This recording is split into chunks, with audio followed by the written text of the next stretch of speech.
Big boss Kannada season 12 ಪ್ರಾರಂಭ ಆಗಿ ವಾರವೇ ಕಳೆದಿದೆ. ಕಳೆದ ಭಾನುವಾರ ಶೋ ಪ್ರಾರಂಭ ಆಗಿತ್ತು. 19 ಮಂದಿ ಸದಸ್ಯರು ಮನೆ ಸೇರಿದ್ರು. ಆದರೆ ಶೋ ಶುರುವಾಗಿ 24 ಗಂಟೆಗಳಲ್ಲೇ ಒಬ್ಬರು ಮನೆಯಿಂದ ಎಲಿಮಿನೇಟ್ ಆಗಿದ್ರು. ಉಡುಪಿಯ ರಕ್ಷಿತಾ ಶೆಟ್ಟಿ ಅವರನ್ನು ಏಕಾಏಕಿ ಮನೆಯಿಂದ ಹೊರಗೆ ಕಳಿಸಲಾಗಿತ್ತು. ಕನ್ನಡ ಬಿಗ್ ಬಾಸ್ ಇತಿಹಾಸದಲ್ಲೇ ಎಷ್ಟು ತ್ವರಿತವಾಗಿ ಯಾರೂ ಎಲಿಮಿನೇಟ್ ಆಗಿರಲಿಲ್ಲ. ರಕ್ಷಿತಾರ ಆಟವನ್ನು ನೋಡದೆ ಅವರನ್ನು ಹೊರಗೆ ಕಳಿಸಿದ್ದರ ಬಗ್ಗೆ ಪ್ರೇಕ್ಷಕರು ಕೂಡ ಬೇಸರ ವ್ಯಕ್ತಪಡಿಸಿದರು. ಬಿಗ್ ಬಾಸನ್ನು ಟೀಕೆ ಸಹ ಮಾಡಲಾಗಿತ್ತು. ಪ್ರೇಕ್ಷಕರ ಒತ್ತಾಯಕ್ಕೆ ಮಣಿದ ಬಿಗ್ ಬಾಸ್ ಇದೀಗ ರಕ್ಷಿತಾ ಶೆಟ್ಟಿಯವರನ್ನು ಮರಳಿ ಮನೆಗೆ ಕರೆತಂದಿದ್ದಾರೆ. ಹೌದು, ವೇದಿಕೆಗೆ ಬರಮಾಡಿಕೊಂಡ ಕಿಚ್ಚ ಸುದೀಪ್ ತಮಾಷೆಯಾಗಿ ಮಾತನಾಡಿದ್ದಾರೆ. ನಿಮ್ದೇನು ಉಡುಪಿ ಅನ್ಕೊಂಡ್ರಾ ಬರೋದು ಹೋಗೋಕೆ? ಇದಕ್ಕೆ ಉತ್ತರಿಸಿದ ರಕ್ಷಿತಾ, ಸರ್ ನನ್ನನ್ನು ಕಳಿಸ್ಬಿಟ್ರು ಅಂತಾರೆ.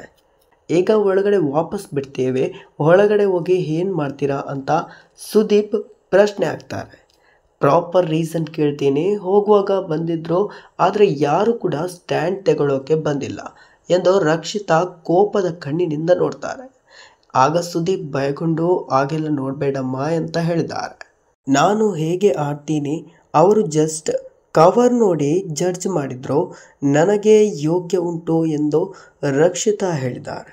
ಹೀಗೆ ಮಾತು ಮುಂದುವರಿಸಿದ ರಕ್ಷಿತಾ, ಬಿಗ್ ಬಾಸ್ ಮನೆ ಪ್ರವೇಶ ಆದಮೇಲೆ ಯಾರೂ ಚಿಕ್ಕವರಿಲ್ಲ ದೊಡ್ಡವರಿಲ್ಲ, ಎಲ್ಲರೂ ಸ್ಪರ್ಧಿಗಳೇ ಆಗಿರ್ತಾರೆ. ಇನ್ನು ಮಾಲು ಸ್ಪಂದನ ಅವರ ಸಾಧನೆ ಇವರಿಗೆ ಮೊದಲೇ ಗೊತ್ತಿತ್ತಾ?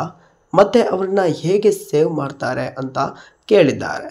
ಅವರೆಲ್ಲ ಪುಸ್ತಕದ ಕವರ್ ಮಾತ್ರ ನೋಡಿ ಜಡ್ಜ್ ಮಾಡಿದ್ದಾರೆ, ಬುಕ್ ನೋಡಿಲ್ಲ ಅಂತ ಹೇಳಿದ್ದಾರೆ. ಇನ್ನೊಂದು, ರಕ್ಷಿತಾ ಅವರಿಗೆ ಸ್ಯಾಡ್ ಫೀಲಿಂಗ್ ಯಾಕೆ ಆಗಿದ್ದಂದರೆ, ನಾನು ಯಾವಾಗ ಹೇಳಬೇಕೋ ಆವಾಗಲೇ ಹೇಳಬೇಕಿತ್ತು, ಬರೀ ಬ್ಲ್ಯಾಂಕ್ ಆಗಿದ್ದೆ. ಆವಾಗ ನಾನು ಉತ್ತರ ಕೊಡ್ತಿದ್ರೆ ನನಗೆ ಸಮಾಧಾನ ಆಗ್ತಿತ್ತು. ನಾನು ಹಾಗೆ ಬೇಜಾರಿನಿಂದ ವಾಪಸ್ ಬಂದುಬಿಟ್ಟೆ. ನನ್ನ ಮನಸ್ಸಿಗೆ ನಾನೇ ಸಮಾಧಾನ ಮಾಡಿಬಿಟ್ಟು ನಾನು ಇವತ್ತು ಹೋಗ್ತಿದ್ದೀನಿ, ನೀವು ಇನ್ನೊಂದು ದಿವಸ ಬರ್ತೀರಾ ಅಂತ ನಾನೇ ಸಮಾಧಾನ ಪಡ್ಕೊಂಡೆ. ಇದು ನನಗೆ ತುಂಬ ಬೇಸರ ಆಗಿತ್ತು ಅಂತ ರಕ್ಷಿತಾ ಅವರು ಹೇಳ್ಕೊಂಡಿದ್ದಾರೆ. ಇನ್ನು ರಕ್ಷಿತಾ ಅವರಿಗೆ ಅಶ್ವಿನಿ ಗೌಡ ಮತ್ತು ಧ್ರುವಂತ್ ಅವರ ಮೇಲೆ ಬೇಜಾರಂತೆ.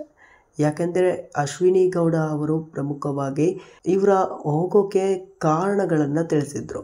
ಎದುರುಗಡೆ ಸ್ಟ್ಯಾಂಡ್ ತಗೊಂಡು ಇವರೇ ಕಾರಣಗಳನ್ನು ಹೇಳಿದರು. ಹೀಗಾಗಿ ಅಶ್ವಿನಿ ಅವರ ಮೇಲೆ ಬೇಸರ ಇದೆ ಅಂತೆ. ನಿಜವಾಗ್ಲೂ ನೋಡಬೇಕಂದ್ರೆ ಅಶ್ವಿನಿ ಅವರು ರಕ್ಷಿತಾ ಅವ್ರನ್ನ ಉಳಿಸೋಕೆ ನೋಡ್ತಿದ್ರು. ಯಾಕಂದರೆ ಮುಗ್ಧ ಹುಡುಗಿ, ಇವಳು ಉಳಿಬೇಕು ಅಂತ ಹೇಳ್ತಿದ್ರು. ಆದರೆ ರಕ್ಷಿತಾ ಅವರು ಹೋಗಬೇಕು ಅಂತ ಹೇಳಿದ್ದು ಅಂದರೆ ಅದು ಜ್ಞಾನವಿ ಅವರು ಹೇಳಿದ್ದು ಏನು ಅಂದರೆ, ಕೆಲವರೆಲ್ಲ ಸೋಷಿಯಲ್ ಮೀಡಿಯಾದಲ್ಲಿ ತಪ್ಪಾಗಿ ಮಾತನಾಡಿ ಫೇಮಸ್ ಆಗ್ತಾರೆ, ಫ್ಲೂಕ್ ಇಂದ ಮೇಲೆ ಬರ್ತಾರೆ ಅಂತ ಹೇಳಿದರು. ಹೀಗಾಗಿ ಒಂದು ಲೆಕ್ಕದಲ್ಲಿ ರಕ್ಷಿತಾ ಅವರು ತಪ್ಪರ್ಥ ಮಾಡ್ಕೊಂಡಿದ್ದಾರೆ. ಯಾಕೆಂದರೆ ತಪ್ಪರ್ಥ ಮಾಡ್ಕೊಂಡಿದ್ದಾರೆ ಅಂತೆಲ್ಲ ಹೇಳೋಕ್ಕಾಗಲ್ಲ. ಯಾಕೆಂದರೆ 1 ವಾರಗಳ ಕಾಲ ಅವರು ರೂಮಲ್ಲೇ ಇದ್ದರು, ಯಾವ ಆಟನೂ ನೋಡಿರಲಿಲ್ಲ. ಹೀಗಾಗಿ ಇವರು ಒಂದು ಕಡೆ ತಪ್ಪರ್ಥ ತಿಳ್ಕೊಂಡಿದ್ದಾರೆ. ಹೀಗಾಗಿ ಹೋದ ತಕ್ಷಣ ಪ್ರಶ್ನೆನ ಕೇಳಿದ್ರೆ, ಇಲ್ಲ ಅಶ್ವಿನಿ ಅವರಿಗೆ ಬೇಜಾರು ಮಾಡ್ತು ಅಂದರೆ ಇವರ ಆಟದ ಮೇಲೆ ಪರಿಣಾಮ ಬೀರುತ್ತೆ. ಯಾಕೆಂದರೆ ಅವರು ನಾಮಿನೇಟ್ ಮಾಡಿರಲಿಲ್ಲ, ರಕ್ಷಿತಾ ಅವರನ್ನು ಅಶ್ವಿನಿ ಅವರು ನಾಮಿನೇಟ್ ಮಾಡಿರಲಿಲ್ಲ. ಬದಲಾಗಿ ಸ್ಟ್ಯಾಂಡ್ ತಗೊಂಡು ಎಲ್ಲರ ಪರವಾಗಿ ಅಶ್ವಿನಿ ಅವರು ಮಾತನಾಡಿದರು.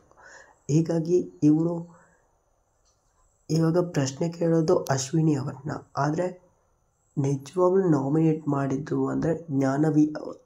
ನಿಮಗೆ ಯಾರಿಗೆಲ್ಲ ರಕ್ಷಿತಾ ಅವರು ಬಿಗ್ ಬಾಸ್ಗೆ ಮರು ಎಂಟ್ರಿ ಆಗಿದ್ದು ಇಷ್ಟ ಆಯಿತು ಅಂತ ಕಮೆಂಟ್ ಮಾಡಿ ತಿಳಿಸಿ.